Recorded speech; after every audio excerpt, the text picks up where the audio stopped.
အရေးကြိုနဲ့အန်တီကကားကမတူဘူးလေရောချနေတာတွေ့လို့ပါအန်တီကကား1982အောက်ကားတွေ45နှစ်ကျော်ကားရန်ကောင်းတယ်ဆိုရင် classic ကားအန်တီကကားထိမ့်သိမ်းရမယ်ရှေးဟောင်းကားအဖြစ်လိုင်စင်ငုတ်နေတာတွေကိုတောင်လိုင်စင်ပြန်ဖော်ပြန်လုပ်ပေးနေတာတွေရှိတယ်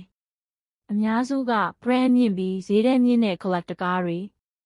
အစုပ်တွေမဟုတ်ဘူးနော်ကားကောင်းတွေဝါသနာရှင်တွေကကိုတောင်မှာစောင့်ကြုံသိမ်းထားတဲ့ကားကောင်းတွေဒါကအန်တီကူကားကိစ္စ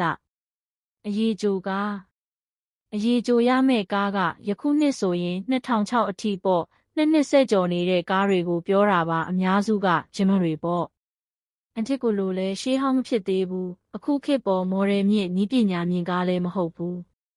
အဲ့လိုကားတွေကိုရင်အိုရင်ဟောင်းအရေးကြိုကားလို့ပြောတာပါ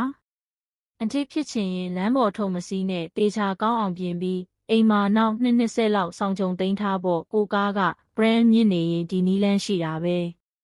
အန်တီကကားနဲ့အရေးကြိုကားကလုံးဝမတူပါဘူးခင်ဗျာမသိနားမလဲသူတွေကိုဂျင်းထဲတာရက်လိုက်ပါတော့ဆယ်လီအမိခံလူလဲပတ်ကားတို့ကြီး